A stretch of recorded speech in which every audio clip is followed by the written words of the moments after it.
Уважаемые коллеги, доброго вам здоровья.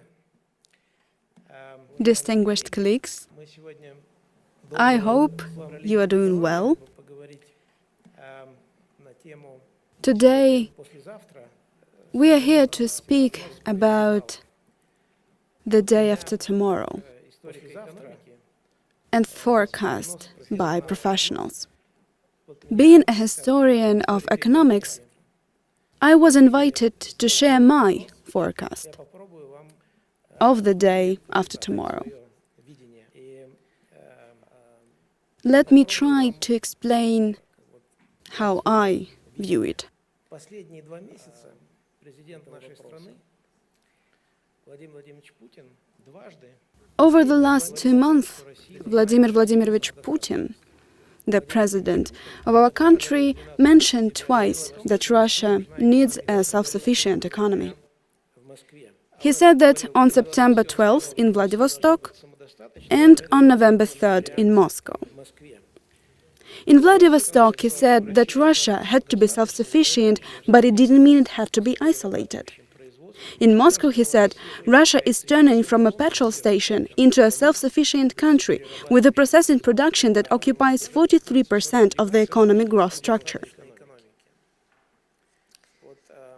Our president is talking about the self-sufficient economy. Заключается в том, что The idea I want to get across today is that if we want to achieve the sustainable, peaceful future for our country, for the future of our generations, this future will rely on the self-sufficient economy and the self-sufficient mindset in the first place. I reckon that the history of humanity has come to a point where the profit-based ideology opposed to self-sufficiency is losing ground. And one day, ground will be lost. I prepared 17 points for you. Нобелевский лауреат Александр Исаевич Солженицын By chance or not, Nobel laureate Alexander Isayevich Solzhenitsyn once said, 1917 wouldn't have happened but for the 17th century. What did he mean by that? The spirit of revolution would have never risen in our country in 1917 if not for the events of the mid-17th century. They resulted in us changing our economic ideology. Before the middle of the 17th century, since the Rurik dynasty, our country was living with the economic self-sufficiency mindset. We were living by our own means люди радовались жизни and и были довольны тем, что имели на were happy with what we had. это относилось People enjoyed their lives and were happy with whatever they had at their disposal. и другим. This applied to poor people and middle-class people, as well as to the elite, such as lords and rich people.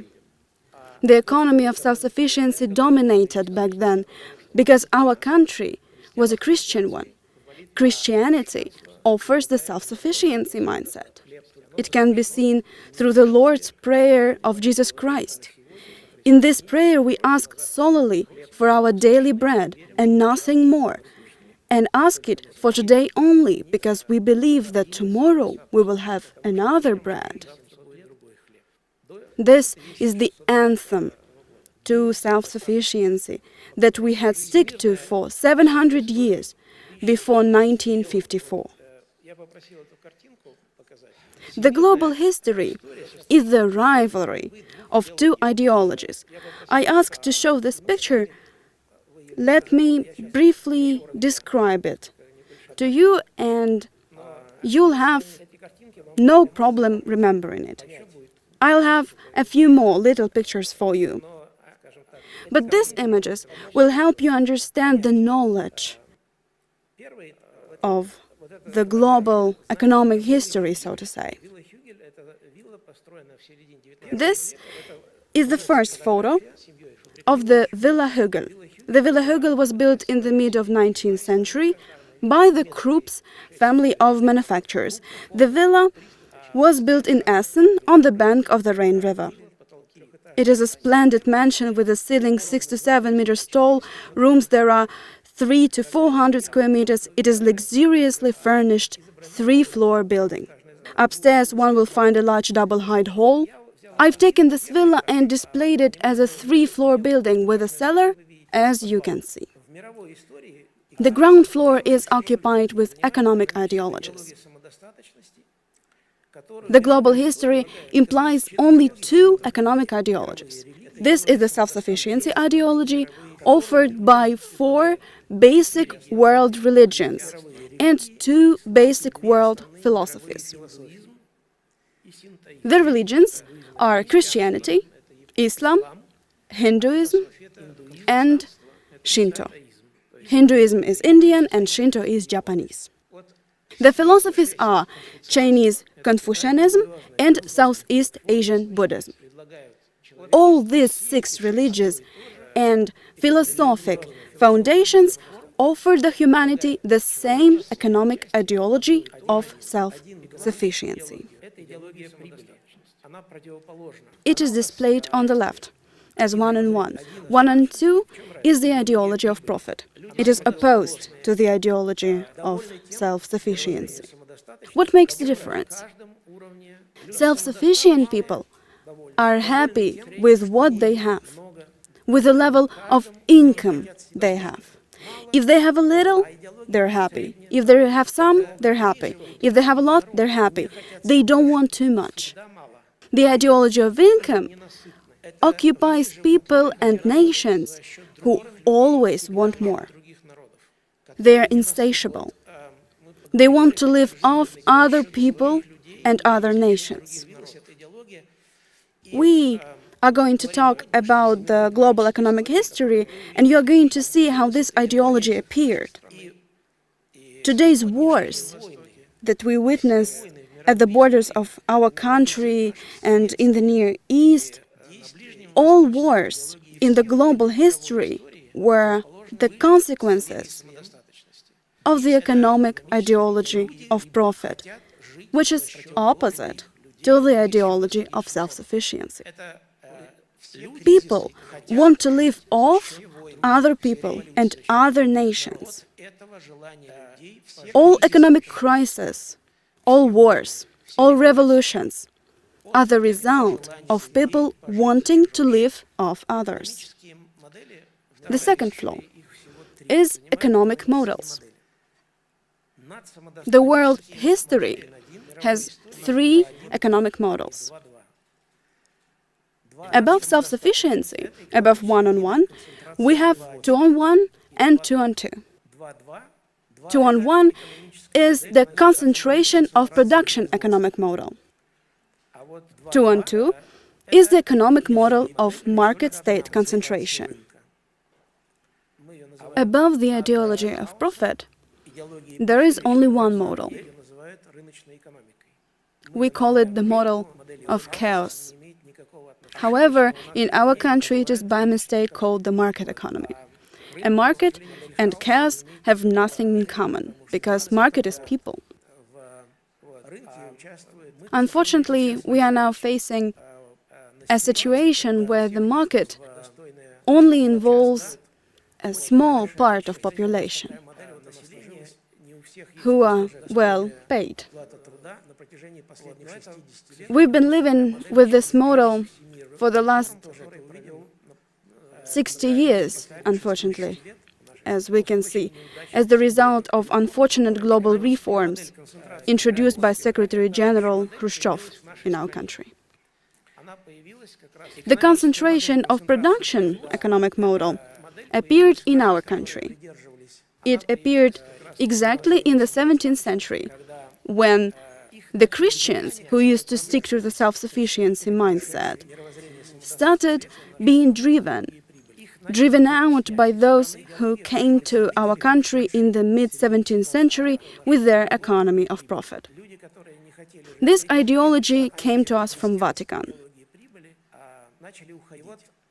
The people who didn't want to live in this anti-Christian ideology of profit started to leave. They went north, they went south, they went east and west, away from the Tsar's power. They started to form settlements. Some of them had the population of nearly 50,000 people.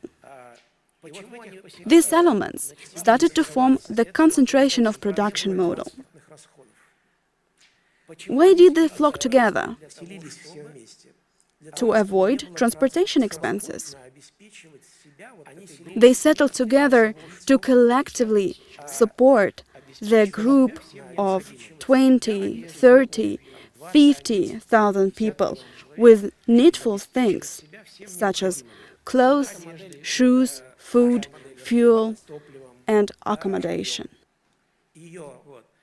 This model, our model, was developing. It was actively developed in the 19th century by Alexander III and Nicholas II. During Nicholas II times, there was Mendeleev in the first place. He was our outstanding scientist who was contributing to this model. And I also point out Petr-Stolypin, Mendeleev's successor and our prime minister. Thanks to this model and its avowal, it was used later.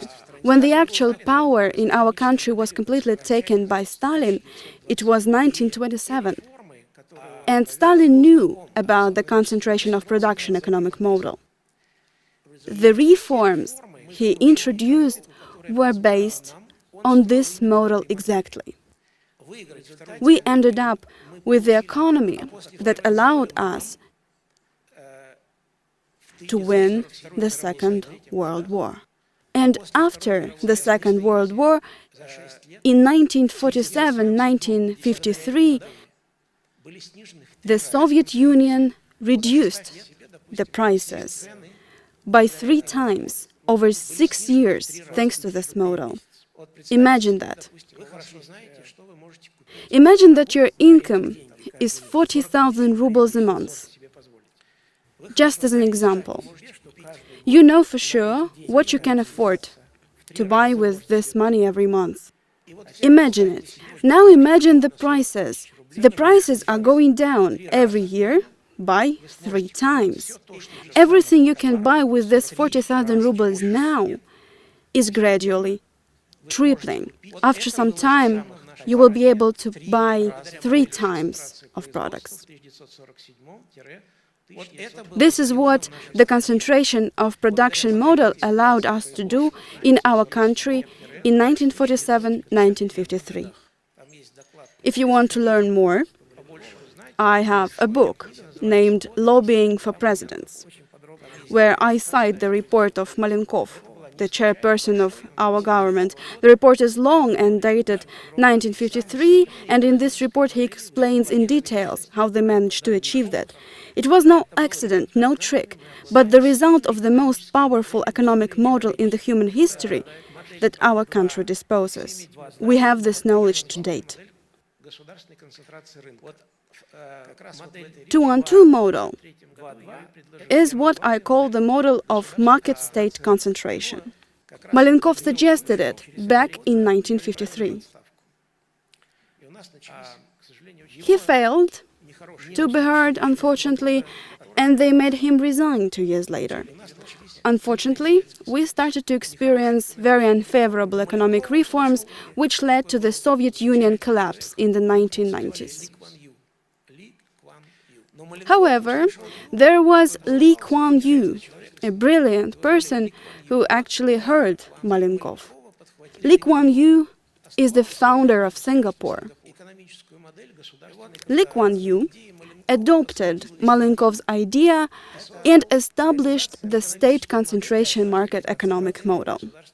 Singapore today is the fantastic manifestation of the state market concentration model.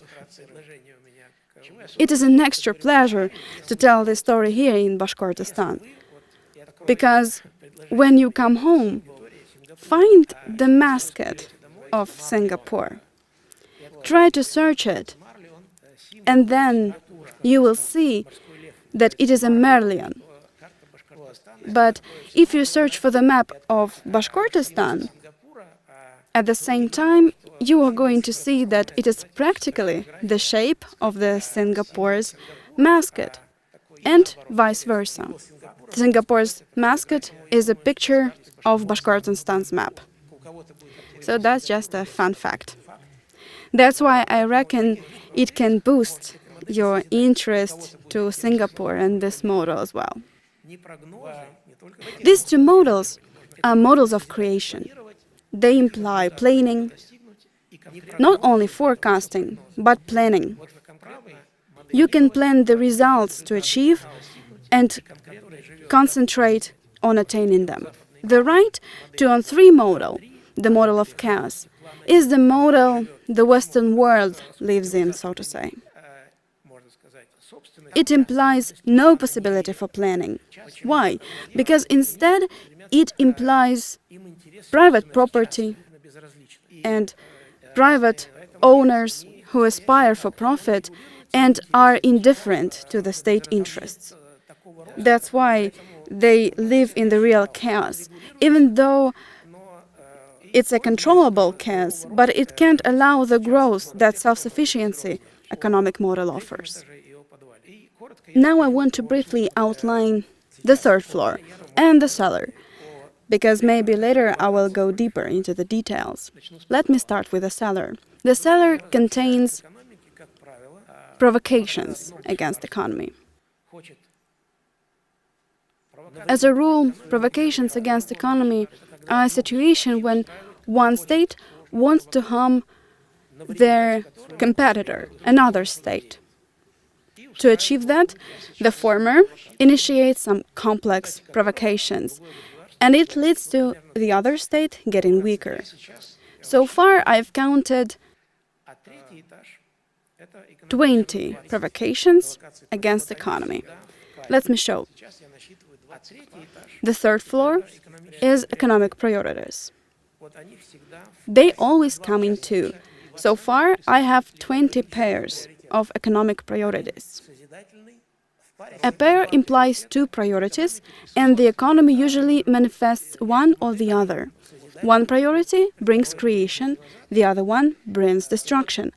And I introduced this model as it is 3 years ago.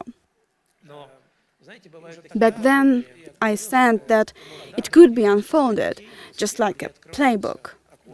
This is like, an advent calendar for kids, when you get to open a window every day to find a chocolate in there. This is how I view this model. As early as back then, I saw that all these windows, namely 70 of them, could be either green or yellow or red. If you analyze these 70 factors, you can very clearly see where the country is going. You can see it either gradually developing or getting weaker. I'm going to ask Dmitry to display it. Dmitry, can you please show the scheme? A template one first. Can I have the template scheme, please? It's red and green.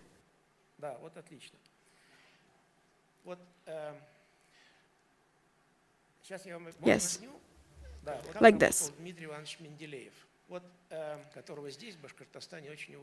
Now I'm going to show you how Dmitry Mendeleev worked. I know he's really respected here in Bashkortostan, how he discovered his periodic table of chemical elements. He practically had these elements laying in front of him on the table.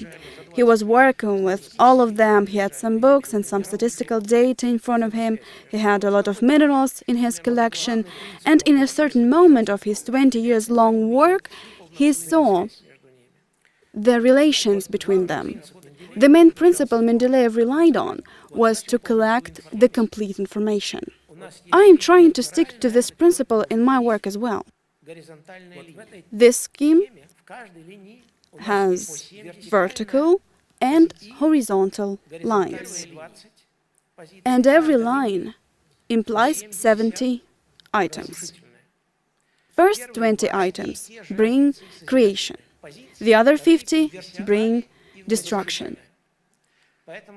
We have the same items in vertical and horizontal lines. That's why there is this yellow line, a bisector, a neutral line. This line marks the intertwining factor, and that's why it's yellow. So the main idea of this economic science is that figures actually don't matter, but the economic algorithms do. Let's follow the bottom vertical line. These 20 items bring creation, that's why they're green. These 20 items can be found along the horizontal line too. And when we see a plus and a plus, it's creation and creation. Eventually we end up with a plus, and I mark it in green. But if we draw this horizontal line longer, past first 20 items to the right, the vertical line above will cancel the pluses with minuses, negative factors.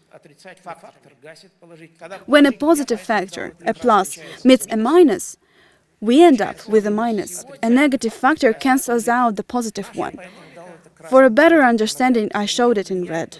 So let's talk about our today's economy. The stability of our economy is influenced by around 70 factors, and 20 of them bring creation and 50 of them bring destruction. The stability index can be easily calculated for any country, not only for our country, but any country. Be it large or small, the sequence remains the same.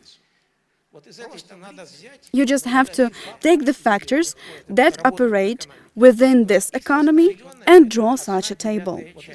If you are attentive enough, you will have no trouble seeing that 1/9 of the table is green. It means that stability index of our economy is 10 to 11% at a time. But if you take the stability index of the Chinese or Japanese economy, it's 100%. And it doesn't matter how much metal they produce, how many cars or receivers or transmitters. It's only economic algorithms that matter. There are countries that live self-sufficiently, like Thailand or Singapore, for instance. They simply eliminated those negative factors. They just don't have this red area. The objective of the economic science is to help our economy and state recognize the destructive factors, just like they did this in Asia. The objective is to eliminate those factors to prevent them from affecting the state of our economy. To eliminate this red area, we need to eliminate those red lines one by one, and this will result in this green area expanding and us moving towards the 100% stability. With regards to different factors, it can even exceed 100%. Dmitry, can you show the full table, please? It's also green and red, but it's also complete. It's also a scheme.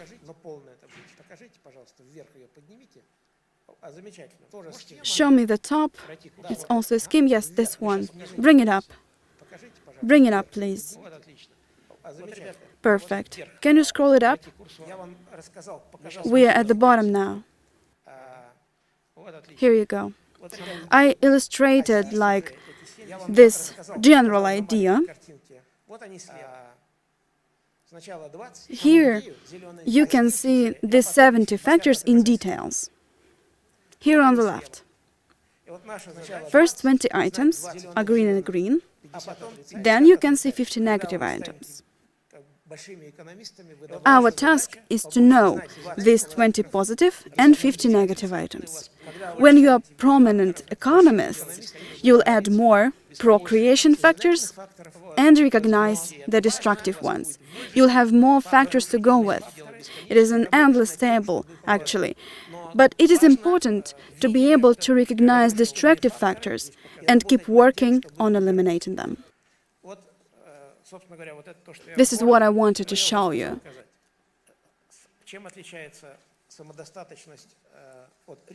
Briefly speaking, I already told you what is the difference between self-sufficiency and profit.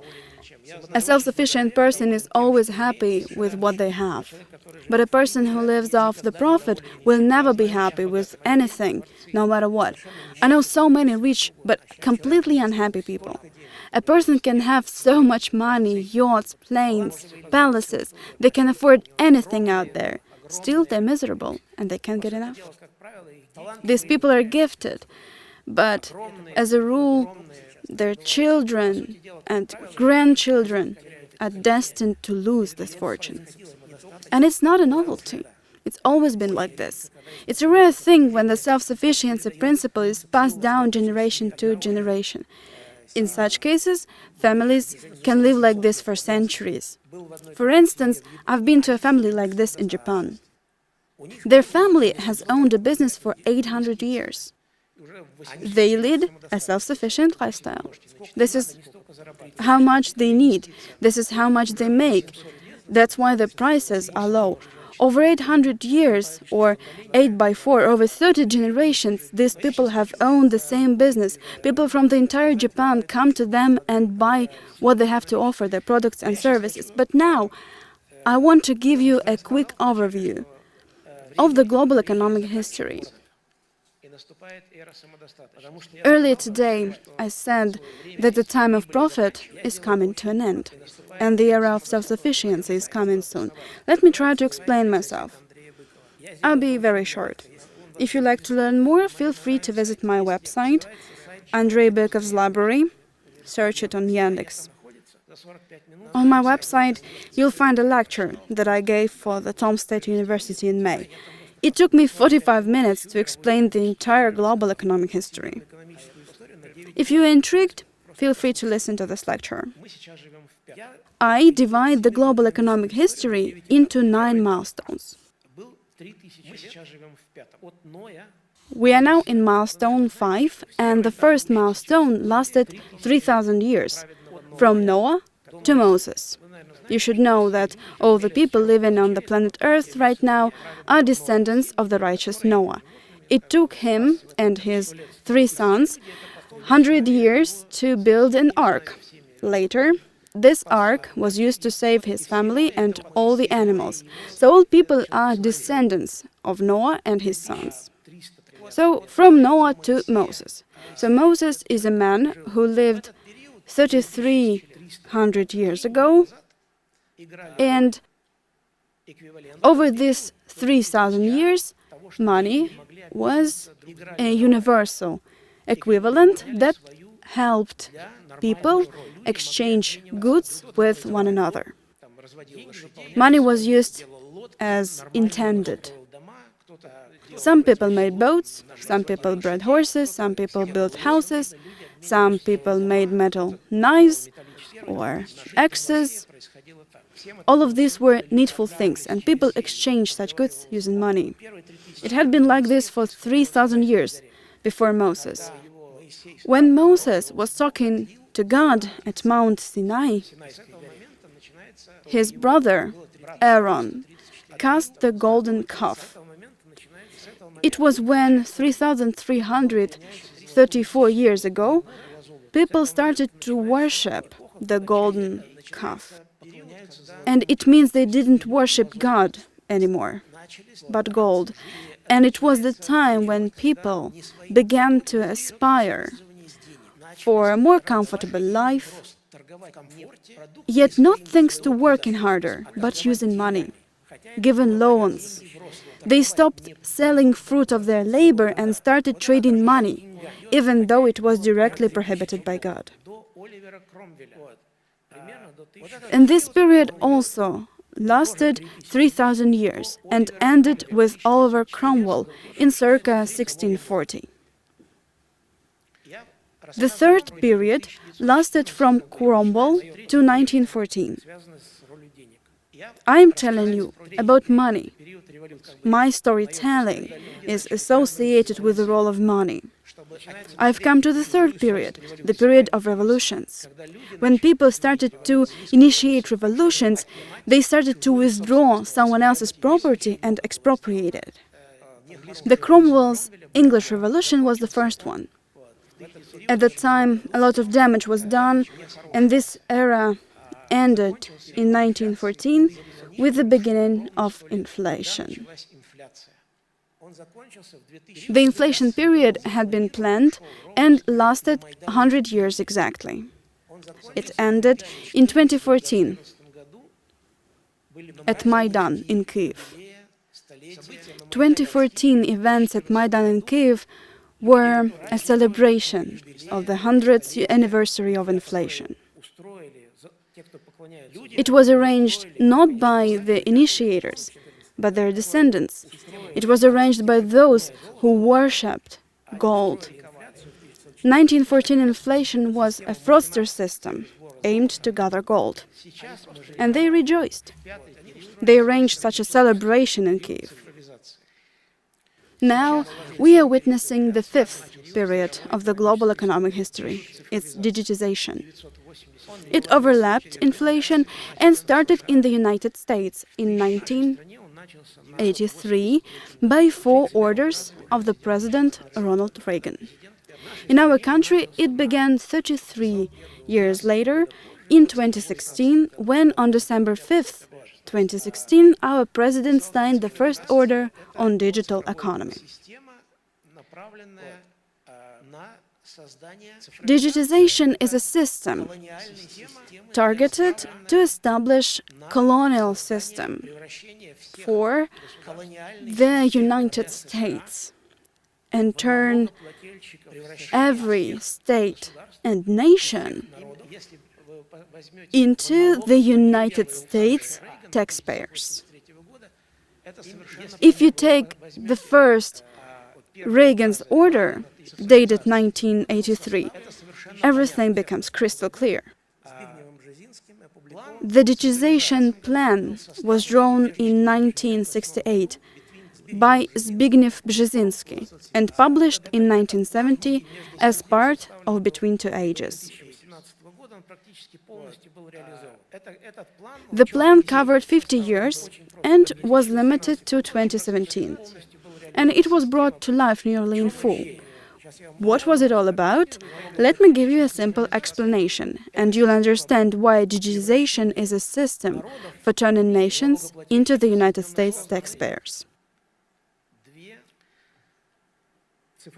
The world has 2 digital groups of platforms. One of them is based in the United States, while the other is based in China, because the Chinese saw it happening, the Chinese economists figured it out and followed along. 5 years ago, I was writing a book about it. At the time, citizens of the European Union, in 50% of cases, shopped online. Namely, they were shopping using Amazon, or Alibaba, or Baidu. They mostly use American or Chinese platforms. So, the aim of digitization is to make people shop online in 80% of cases or even more. When Europeans and people from other countries in Africa and Asia, or maybe even some among us is expected to do that, will make 80% of purchases or more online. These online shops and marketplaces will stop buying goods in the manufacturing countries that purchases them. They will solely sell goods from China or the United States. If a company wants to sell their products on these marketplaces, they will be offered to become taxpayers either in Hong Kong or the US. It's a trap. It was invented back in the 1970s. Just read carefully. 1970s Between Two Ages by Zbigniew Brzezinski. It was launched in 1983. And it is smoothing out. The European Union will cease to exist. Europeans were not allowed to create their own marketplaces. We have them. They don't. They can't help but working with the Americans or the Chinese. Imagine some goods made in Germany or Spain or Italy or France. At a certain point, 80, 85, 90% of products will be purchased online, and marketplaces will start to refuse to procure such goods unless their manufacturers are subordinate to America or China, and it means taxes will be paid to the US or China. China, has profound economists. We are inviting you to the plenary session, which will be participated by the classic of the Chinese economic theory, and I want to believe we can make it. Professor Huang is the director of the Chinese Institute of Digital Economy. He is an intelligent man, and many things happening now in China are his ideas. He starts with coming up with an idea as an economist and creates models upon them. The Chinese figured it out and started following along to prevent Americans from having it all. As I said, digitization aims to make all of us taxpayers, tax slaves of America. It's milestone 5. Then we'll have 4 more. I'll keep it short. If they succeed, we will end up with anarchy, because states will collapse. If they achieve what digitization is designed for, states will collapse. But this age of chaos will be very short. According to the Bible, the Antichrist will rule for 3 years, and then the second advent of Jesus Christ will come. Both Christians and Muslims know that. It will be the Judgment Day and milestone 9. And everything will go back to zero, and everything will start all over again. Around and round goes the wind, and on its circuits the wind returns, said King Solomon, King David's son in Ecclesiastes.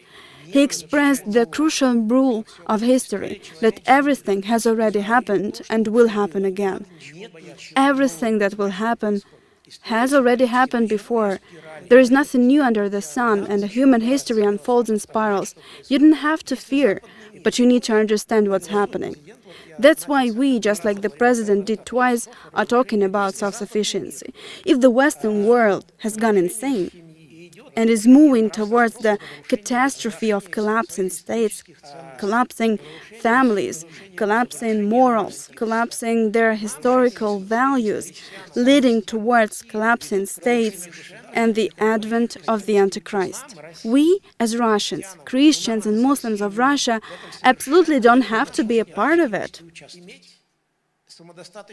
That's not what we need. This is why we need a self-sufficient economy. We have to make whatever we need by our own means. We have to satisfy our needs with what we produce themselves to avoid dependence on what's happening outside of our country. I don't mean isolation here, not at all. What I want to say is that before the revolution model, Russia had been a substantial exporter. Russia used to feed the entire Europe. If we still have something to offer, so does Bashkortostan. To say less, but we have to develop inter-regional sales network and export. Yet, our today's most important task is to feed ourselves, quench our own thirst, provide ourselves with power, materials, clothes, shoes, vehicles. We need to make it on our own, because we cannot affect what's happening outside of our country. But we can put ourselves together to avoid depending on them. This is what self-sufficiency means. Self-sufficiency means commodity production. The point is not making more than we need, because otherwise prices will drop due to overproduction. We know such things often happen in the West. We don't want to waste manpower and resources. We should think about what we actually need. If we've made more than we need, we can stock up. The situation in the world has been really complicated over the last years. I guess it's no surprise. If you really work with the original sources, I suggest you working with a book I mentioned twice today. It is Between Two Ages by Zbigniew Brzezinski. You'll have no trouble finding it on Google in the original English version. In 1970, on page 28, Brzezinski wrote that after 2018, the world would face a tremendous pandemic. This 1970 book on digitization offered a 50 years long digitization plan for the entire planet. Brzezinski says that after 2018, the world will face a pandemic. The age of pandemics will begin. Find it, look it through and think. This is a tip for you. A tip on how to work with original sources, how to learn reading books carefully, and, of course, recognize people who up to no good. Brzezinski was like that. He hated our country. He spent his entire life fighting against our country. We need to read what these people write. We need to study them. We need research schools, again, like in Soviet Union. We need to re-establish such schools. Economic stability will be attained in Bashkortostan subject to two circumstances. Firstly, domestic commodity production in Bashkortostan should satisfy basic needs of the locals in all essentials. We need to make them ourselves. It will be the concentrated foundation of our economy. You can compare this model to a ping-pong ball on the crest of the ocean wave. An ocean wave can be 5 meters tall or 10. I've seen pictures of waves 80 meters tall. A ping-pong ball is small and will never sink. It will always stay on the crest of an ocean wave. Whatever economic crisis happens, the economy of Bashkortostan should remain a ping-pong ball. It should remain unsinkable, and we can make it happen. The second factor is economic stability. We need to thoroughly come back to our traditions, Christian and Muslim customs, because these two religions offer the economic mindset of self-sufficiency.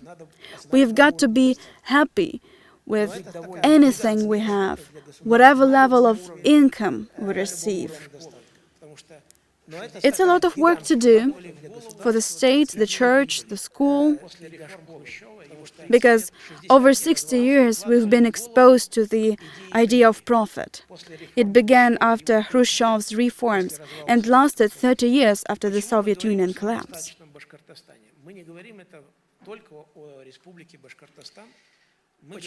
This is why we are talking about self-sufficient Bashkortostan. We are not just talking about the Republic of Bashkortostan, we are talking about all regions of the Russian Federation.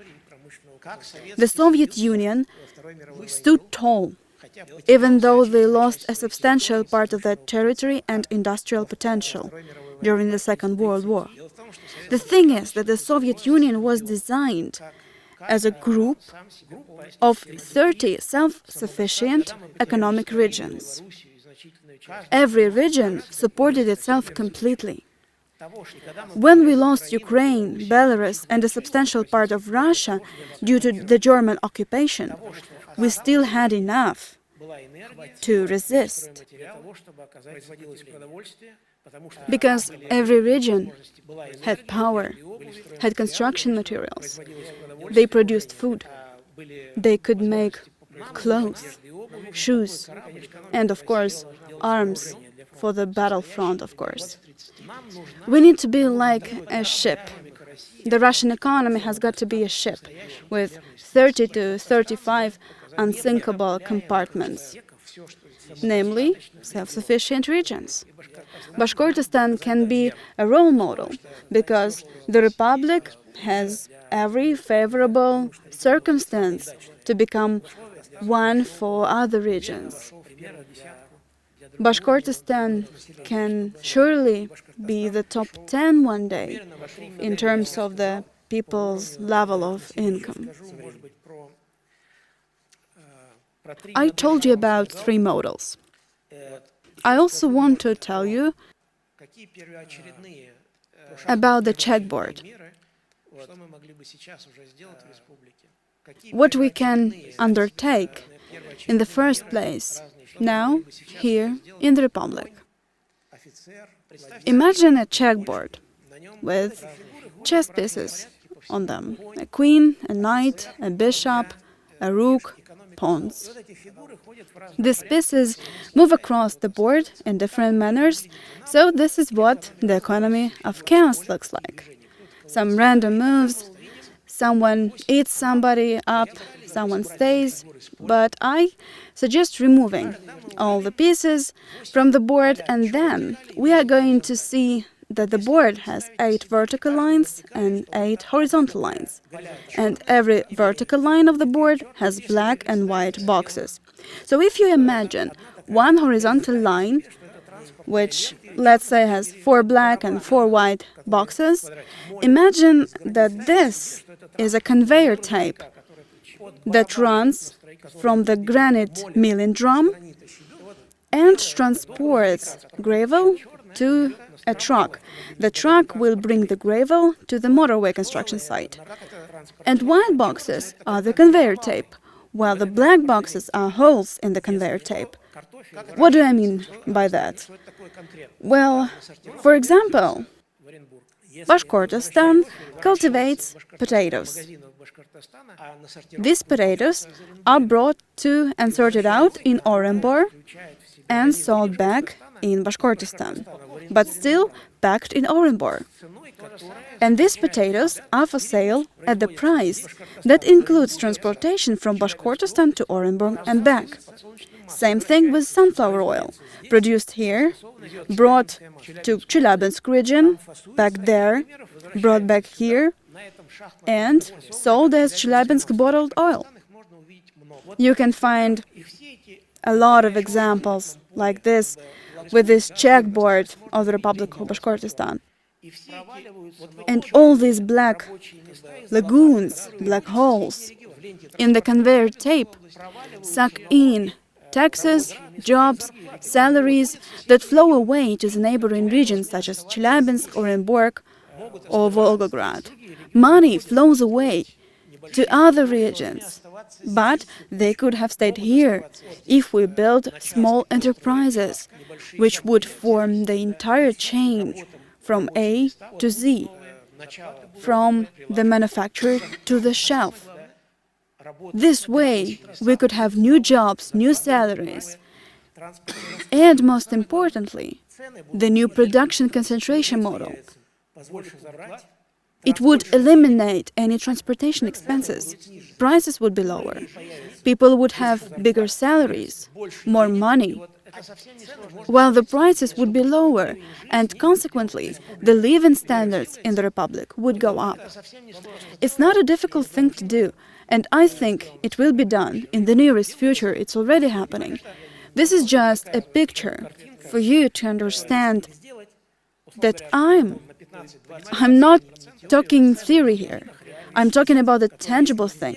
If implemented, it will make prices in shops to go down by 15–20% if we produce all goods ourselves. There are more mechanisms out there, but here I try to explain the logic in the simplest way. To achieve that, we need the state to be back to the economy. We need municipal enterprises, state-owned enterprises. They don't have to be large and complex enterprises operating on high technologies. These could be simple companies. The Soviet Union used to have dozens of thousands of simple enterprises in every district. We've got to re-establish such enterprises in every district. In truth, I think that I've covered everything I was going to tell. I showed you 70 factors of stability. I wasn't given details on them, but if you are interested, we'll arrange a separate lecture and go through every of the 17 items that I'm going to outline now. Here are a few more items. Inflation is robbing all of us. As I previously mentioned, inflation appeared in 1914. It was eliminated in the Soviet Union in 1924 partly and in 1927 completely. Between 1927 and Khrushchev's 1961 reforms, our country didn't have any inflation. The same situation was in Germany. Inflation came to Germany in 1918 and peaked, historically peaked, in 1923. If you've heard about the Black Obelisk by Erich Maria Remarque, you should know that this book, this story, unfolds in April 1923 and ends in December 1923. Brilliantly described the inflation expansion in Germany. He did this brilliantly. As far as I remember, on November 15th, 1923, the president of the German Imperial Bank died. 2 or 3 days before he died, the position of the new president had been given to Helmer Schacht. Schacht wasn't appointed for no reason. He had a plan on how to end inflation. It took this prominent German economist only 6 months to end the inflation. 6 months later, the inflation equal to zero. In the Soviet Union, the same thing was done by our economist named Leonid Yurovsky. We didn't have inflation, neither did Germany. If you like, we can also talk how inflation came back. In 1929, in the United States, the White House discussed what to do with the Russians, the Germans, who had left the inflation system launched by the US. It was decided to give them both money, but before that, Adolf Hitler was supposed to become the leader of Germany. That's why they arranged the global economic crisis in 1929. When in 1933 Hitler became the chancellor, the crisis was over because it was no longer needed. Since 1933, Hitler was widely supported with technologies and opportunities. The purpose was to make two countries that had overcome inflation collide. The losing country would go back to inflation. The winning country would also come back to inflation, but later. But Germany returned to it in 1945, while the Soviet Union returned to inflation in 1961. The purpose of the World War II was to return inflation. World War I was also arranged for inflation. Inflation was launched in the United States on January 1st, 1914. When they realized it was working, they arranged provocations in Sarajevo, and inflation invaded the entire Europe through the war. If you know the history of money, the global economic history, you should understand how wars begin. I am probably coming to the most important part of my today's speech. If we go back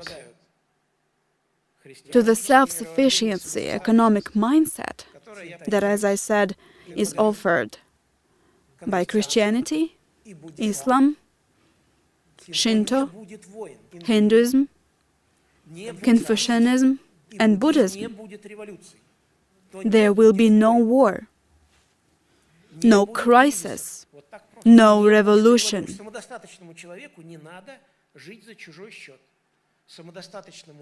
It's that simple. Because a self-sufficient person wouldn't live off someone else. A self-sufficient nation wouldn't live off another nation. No way. People who make it on their own and live by their own labor are happy with what they've got. If we go back to the economy of self-sufficiency, there will be no reason for a war, for a crisis, for a revolution. No. And it's very important for the young people to understand. Because you get to live in this world, as we say, the day after tomorrow is the theme of this conference. I wish that the day after tomorrow Bashkortostan will be self-sufficient, Russia will be self-sufficient, as many countries as possible will be self-sufficient. Today is China, Japan, South Korea, Singapore, Thailand, and many other states. Traditionally, Asia leads a self-sufficient lifestyle. Except for a short period when Japan was trying to conquer colonies, never Asian countries tried to live off any other nation. It's never been this way.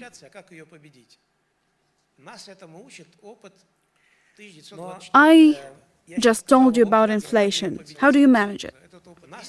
We can learn from 1924. From experiences of Germany and the Soviet Union. This experience is available. We just need to issue state bonds that will be supported by gold and silver. Something like this happened 100 years ago.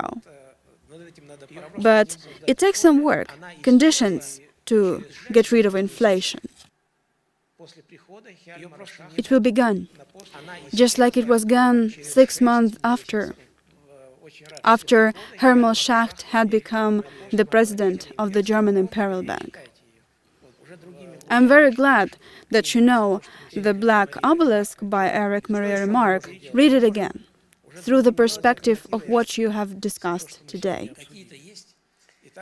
What else can we do?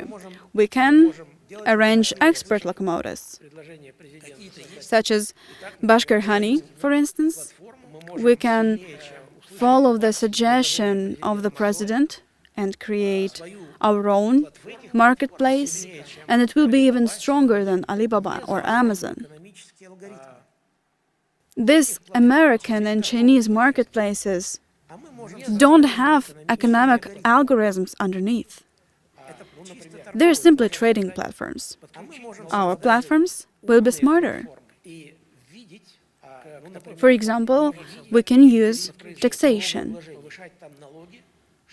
If we see that there is overproduction somewhere, we can increase taxes to prevent people from making too many products. And vice versa, if we see a lack in something, we can automatically decrease taxes so that the entrepreneurs will spend their money and time in the new niches where they need to be active to achieve self-sufficiency. The main idea is to make our country and our republic abandon the planning of profit and start to plan self-sufficiency. We need to stop chasing figures, but aspire for a stable, peaceful life. When we achieve it, we'll be able to start gradually improving people's living standards. That's where I would like to end my speech. What time is it? 1 and 7. 1 and 7. 13:27. Okay, good. Well, I still have something to say, but do you maybe have any questions? We agreed that today I'm telling about the era of self-sufficiency, which I hope is coming. I think I managed to do it to a certain extent, at least, over an hour, but I can tell you more. I can tell you more pretty interesting things. I can share with you the secrets of the world economy and tell you how it works. But do you have any questions? Have you gotten interested in anything?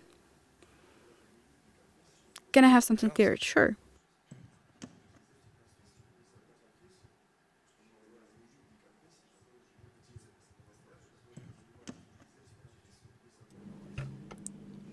Можно ли дать микрофон, пожалуйста?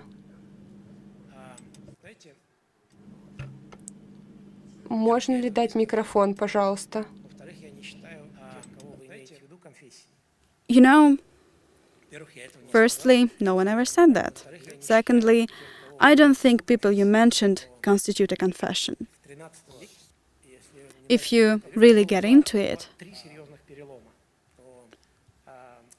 in the 13th century, there were 2 or 3 serious turns. But the crucial turn happened in the year 800. Vatican formed the Western Roman Empire of the German nation in Aachen by Karl the Great. It was the initiative of the Pope, who came and crowned Karl as the emperor. Like one in Constantinople, now we have our own emperor. What was the idea? Around 90% of gold back then, neither China nor India had gold, yet India had some, while China lived off silver, but 90% of gold was stored in Constantinople, in Byzantium. Byzantium had a powerful economy, and if you wanted to capture the gold of Byzantium, you had to establish the Roman Empire. Therefore, in 812, Aachen declared filioque. If you know what filioque is, it is an idea that the Holy Ghost originates both from God the Father and God the Son. It was a Catholic idea first expressed in the Western Roman Empire 12 years later. It was officially recorded in 1054. So it took them 250 years to start applying this doctrine. It was obvious that the Orthodox world would not accept this point of view. It was done on purpose to declare Orthodox Christians heretics and gather crusades against them. 3 first crusades went to the Sacred Land, to who? Through a channel obstructed for Islam. Islam deprived moneylenders from their overwhelming profit that they had made off trading spices and silk with India, China, and Africa. Those routes ran through the Red Sea, Israel, Palestine, and so on, heading towards India and China.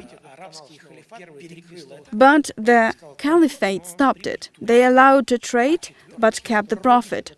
To who this channel, first three crusades went there. But the fourth crusade, dated 1202-1204, went towards Constantinople. And this crusade was funded by the Venice bankers. It had been agreed that they would grab gold. Nearly all European gold had been stored in Byzantium. 1/4 was assigned to the Crusaders. 3/4 were assigned to the bankers.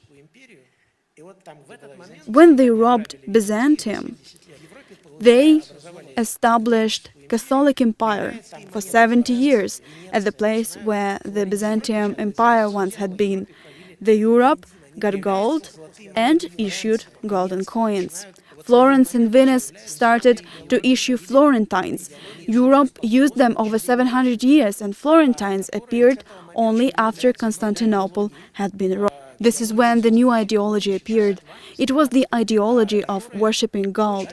And this ideology determines a lot in the money-lending business. It's been like this since the 13th century. Let me tell you about one more coincidence. 1513, 1517. In 1513, the Pope Leo X was banker, Giovanni Medici, and he was 38 years old. This young man never was a monk or a priest, but he became the leader of the Christian church, so to say. Little did they know that since the age of 13, he was a cardinal. Can you imagine that? When he was 13, parents gifted him a cardinal's hat. At the age of 13, 25 years later, he had 25 years of experience and became the Pope. This Pope, as the first Pope from the Medici dynasty, made his subordinate, Niccolò Machiavelli, write a doctrine of the Medici dynasty, global domination. It was called The Prince. This work describes supremacy of politics over economy.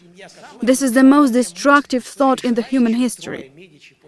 It was made for the bankers, the family that was on top. 3 more people from the Medici family became the popes after that.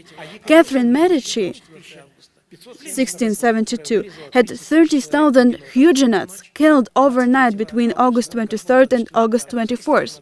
She was the niece.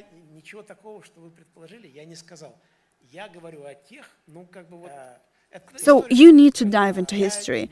You wouldn't assume what I'd have to tell. My speeches are for those who live in self-sufficiency. From my point of view, as a historian of economy, the Catholic Church doesn't belong to Christianity. It's not a Christian confession. Christians are Orthodox, Armenians, who were excluded from the list of Orthodox churches at 451 Council of Chalcedon by an absolute notorious mistake, to my mind. The Armenian Church is nothing but Orthodox. Think about Protestants, Martin Luther.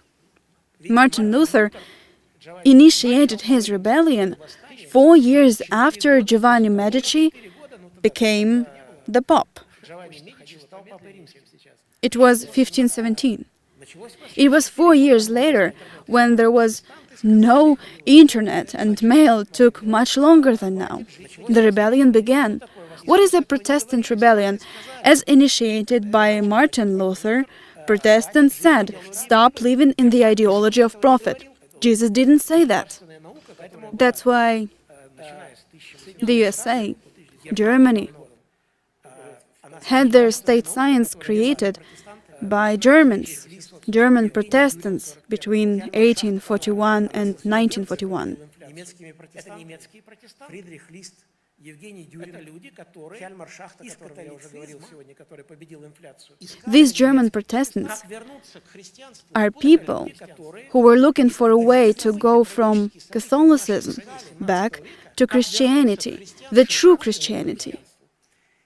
All these tragic events in our country in the 17th and 16th century are associated only with the rise of Protestantism. Vatican was petrified with the idea that Protestants could remember about the Orthodox and the latter would join them. That's why Ivan the Terrible was poisoned. That's why we experienced the time of troubles. That's why Jan Alexei Romanov in 1949, when he was 20 years old, was frightened by death of Karl I. Karl's head was cut off by Cromwell. 5 years later, the Catholics encouraged him to implement the money reform. You should know, guys, that inflation started off in our country. In 1654, the earliest preconditions appeared when Catholics convinced 24-year-old young Tsar Alexei Romanov, father of Peter I, that Russia used silver coins. And the coin was 400 grams of silver. It wasn't a coin, but it was a brick of silver. It was the main currency in Russia, a 400-gram silver piece. For more convenient payments, this brick was cut in half. 200 grams of silver were a ruble. A ruble could be divided into tiny pennies, kopeykas, and silver kopeykas were the most popular money in the Tsardom of Muscovy. The Tsar was explained as follows. Here's copper. It's also a nice metal, but copper is 15 times cheaper than silver. You should build factories and launch mass production of copper kopeykas. Alexis of Russia built 5 factories, 5 mints, and these mints started to issue copper kopeykas. They looked exactly like silver coins, however, taxes were still paid in silver, while wages were paid in copper. He took a ton of silver from the people, bought 15 tons of copper, and his profit had 1 to 15 ratio. Can you imagine what kind of business this was? Genius, financial genius. And it came from the Catholics, from Jesuits. That's it. So I spoke on religions and philosophies for a reason, because certain persons in history played a significant role in events. I spoke about Lee Kuan Yew and Schacht, who wasn't afraid. Schacht, as an economist, wrote many articles. Eventually, Friedrich Ebert, the president of the Weimar Republic, appointed Schacht, after the third president of the German Imperial Bank had died, for Schacht to end inflation. He knew how to do that. It's not difficult to end inflation. We have all the recipes. It's not difficult to put our economy to rights. All the information is available at the Ministry of Economic Development. It is all there, all archives, all institutes. There is all information on how it worked, all methods on how to draw inter-industry balances. It's absolutely clear. What is central bank? We had no central bank before the revolution. We had no central bank during the Stalin's time. We only had state-owned banks. We need one. Speaking about inflation, we need state-owned banks that would work, that would bear obligations in gold and silver. Currently, 1 gram of gold costs 6,000 rubles. I think a gram of silver costs 300 or something like that. Now, nearly anyone can afford a gram of silver. A bank in the state can be different. It can be VTB or any other state-owned bank, and it can take money from people. It can borrow money subject to low interest rates, but in gold or in silver. Let's say 2% for gold and 3% for silver. And it's going to give credits for the economy, subject to 5% interest rate. Will 3% be enough for a bank to live off? Absolutely will. Now loans are given subject to 18, 20, 24%. It's unreal. It's unrealistic loans for business. Can you imagine trying to get a mortgage? Can you imagine a mortgage subject to 25%? It's unreal. How one is supposed to survive? How young people are supposed to survive? If we go back to 100-year-old recipe, we can go back to more reasonable figures. It took Germans 6 months exactly. How? I'm telling you for the third time. Read The Black Obelisk. It's a genius work. More?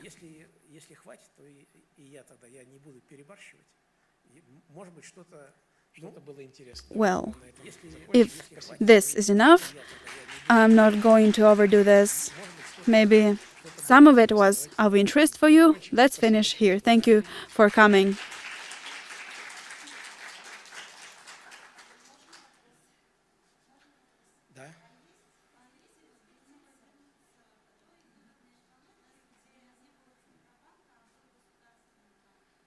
Вы знаете, нам Центробанк, он не мешает. Пусть он работает и делает то, что ему прописано в Конституции. Do you know, we have no problem with the central bank. Just let it be and do whatever it is supposed to do according to the Constitution. It has its functions. They are secured in the Constitution. But there can be state-owned banks that can secure the ruble that the central bank imitates with gold and silver.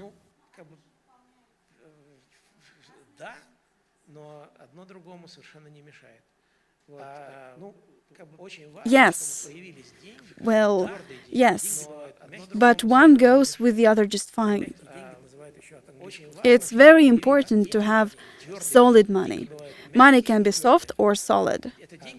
And soft money is also called fiat money in economic literature. This money is not secured with anything. Americans are into Marx economy. Even though it sounds strange, the United States dove into the Marx political economy. They're into money. They're into profit, measured with money. Around 1950s, they came up with a theory of international production. It said, to decrease prices, you need to increase profit. You need to relocate production from the United States and Europe somewhere where it will be cheaper, Bangladesh, Thailand, and then they considered Vietnam too. But one day, Deng Xiaoping visited Singapore, and he saw the way Malenkov's model was working. He decided to create 1,000 Singapores in China, and now it's been 40 years since commodity production relocated from the United States and Europe to Asia. I guess 70 or 80% of commodity production is now in Asia. Do you get this? They keep printing money not secured with anything. People are forced to use this money to buy products in Asia because they don't make them themselves. And this model is coming to an end. Do you know why? Because this year, literally a week ago, we learned that maintaining the United States public debt cost $1 trillion this year. The cost of maintaining the public debt of Italy and France has been really high for a very long time and has been growing in all Western countries. They are bound with loans. They are double bound. They pay 30% or even bigger taxes. And such taxes exhaust people, but serve to maintain the public debt formed over the past 50 years. I don't know how long this model has to live, you know. Based on what I know, it will last 2 more generations max. It is a hypothetical maximum, but maybe they're limited to 1. We don't have that much time now to discuss all the factors, but they don't have much time left though. According to the historical spiral, they are moving towards a prehistoric society. The proud Europeans are moving towards a prehistoric society. Unless they put everything to rights, unless they recover the commodity production, unless they go back to pay-as-you-go principle. They will go back to where they started at. It is the law of history. There is no option. It feels like they have 1 or 2 generations to go, max, that's it. That's why here, in Bashkortostan, we have the clock of history, if you like. We are in between East and West, between Europe and Asia, and it's a perfect line. Here in Bashkortostan you can find all elements from the Mendeleev's periodic table. The clock of history, the pendulum of history has swung towards Asia. It's moved towards the East, where people has traditionally been and will be living in self-sufficiency. The first thing that Xi Jinping did when he became the leader of China, he ordered to shape Oriental values. Such gathering was arranged in 2014 and brought together wise men from the entire Asia. It took the Chinese 2 years to draw a very short document. This document only has 9 clauses and lists Oriental values. Try and search for this document. It's very clear. It's pure self-sufficiency.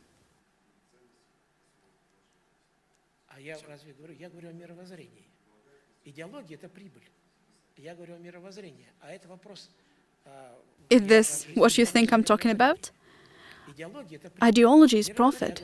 I am talking about the mindset. This is the question of your life philosophy.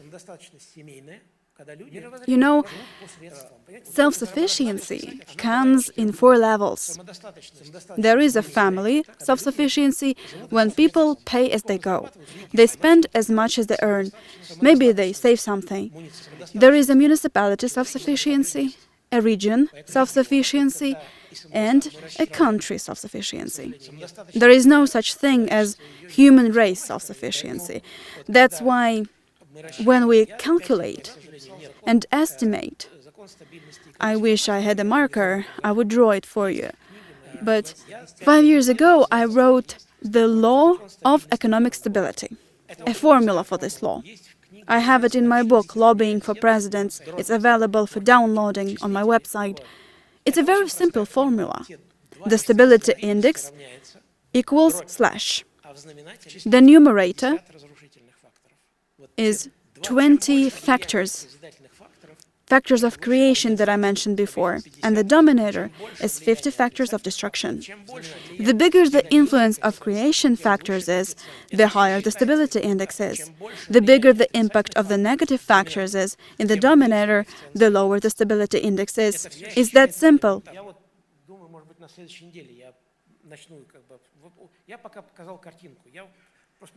I haven't had them. I'm thinking about the next week. I still showed you the picture, but I still need time.